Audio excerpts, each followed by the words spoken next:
कपड़े धोने वाली बहू।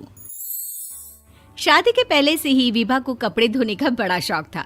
कभी नल के नीचे तो कभी तालाब के पास। अरे मेरी नीली वाली लुंगी नहीं दिख रही है। विभा की अम्मा, कहाँ रखी है लुंगी?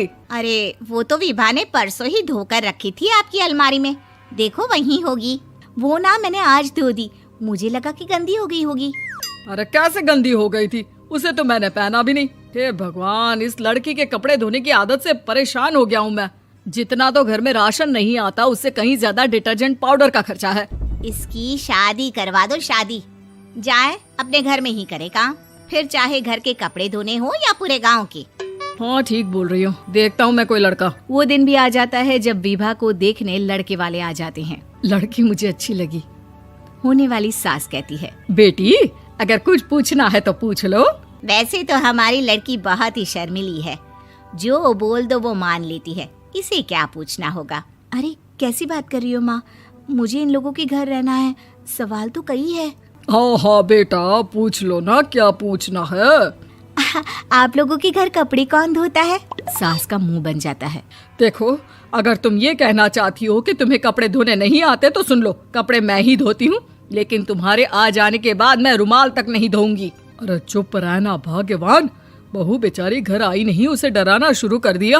वो क्या है ना बिटिया, अभी तक तो ये कल्लू की माँ ही धोती थी, लेकिन अब तुम्हारे पापा तो दहेज में वॉशिंग मशीन देंगे ही।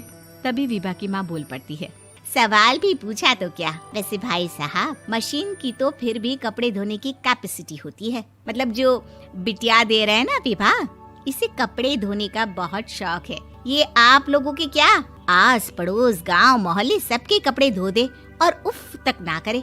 बाहर देखा नहीं आपने कितने कपड़े सूख रहे हैं? सब हमारी बिटिया ने ही तो धोए हैं। बस भी करो ना माँ, शर्म आ रही इतनी तारीफ सुनकर। और तो और एक दाग निकाल कर दिखाओ तो मान जाओ। हाँ अच्छा, माफ करना बेटा, मैंने गलत समझा। हमें तो रिश्ता बहुत पसंद है। और ऐसे जुड़ जाता है रिश्ता कपड़े धोने का शौक रखने वाली विभा का। उसकी शादी हो जाती है कोयला फैक्ट्री में काम करने वाले कल्लू के साथ। शादी के बाद अचानक विभा चिल्लाती हुई सास के पास आती है। सासू माँ, अरे सासू माँ कहाँ है आप? ये तो धोखा है, धोखा दिया आप लोगों ने मुझे। इसे ससुर के चक्कर के बारे में पता चल गया। अरे तो उसमें तुझे क्यों धोखा मिला है? अरे नल में पानी नहीं आता, कपड़े कैसे कब धुलेंगे? अच्छा, तू पानी नहीं आ रहा उसकी बात कर रही है। तो आपने क्या सोचा? कुछ नहीं। अच्छा, तेरी माँ ने कहा था कि कपड़े धोने का शौक है तुझे, याद आया मुझे। शौक बोलकर कपड़े धोने वाले मेरे जुनून को कम ना आके सासू माँ, कपड़ा धोना मेरा गुरूर है।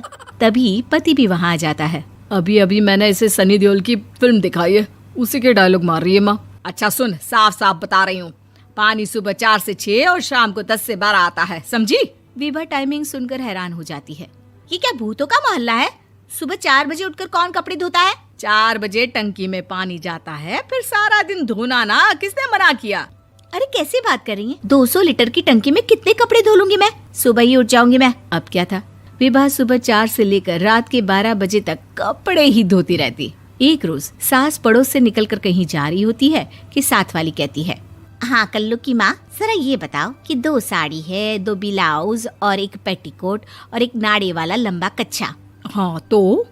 अरे तो क्या, कितना लोगी धुलाई ये बताओ। धोबन दिख रहे हैं हम क्या?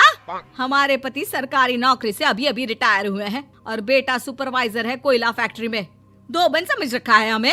हाय रे कल्लू की अम्मा, माफ कर दो, वो तो मोहल्ले में यही सब बता रहे थे कि तुमने बहू को कपड़ा धुलवाने के काम में लगा दिया है। सास को पड़ोसन की बात सुनकर गुस्सा आ जाता है। वो घर पहुंचती है जहां घर के बाहर ही इतने सारे कपड़े सूख रहे होते हैं जितने कि किसी धोबन के घर पर। अरे ओ कल्लू की दुल्हन, बाहर निकल। माँ जी यहीं आ जाओ, बाथरूम में चादर धो रहे हैं हम। अरे अभी हम धोते हैं, तुमको बाहर निकलो। ये आस पड़ोस वाले बोल रहे हैं कि हम बहू से कपड़े धुलवा कर उसे कपड़ा धोने वाली बना दिए हैं। अरे छोड़ो ना माँ जी, किन लोगों की बातों में आती हो?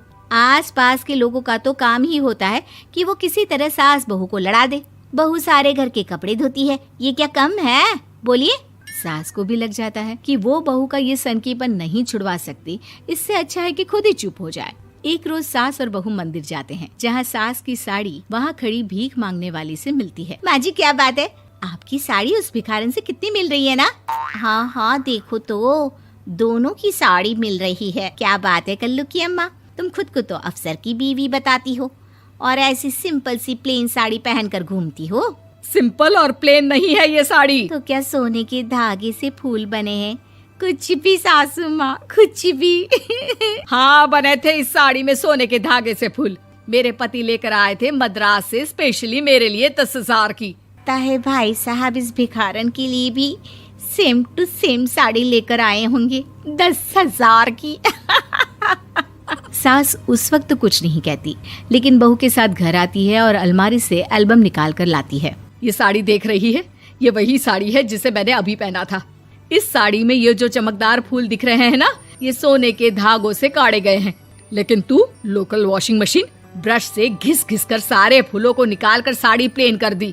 मुझे माफ कर दीजिए सासू माँ। और तो और, जब मैंने तुझे तेरी गलती के लिए कुछ नहीं कहा, लेकिन तूने तो सबके सामने मेरा मजाक ही बना दिया। क्यों? बहू को समझ में आ जाता है कि अब से उसका कपड़े धोना बंद।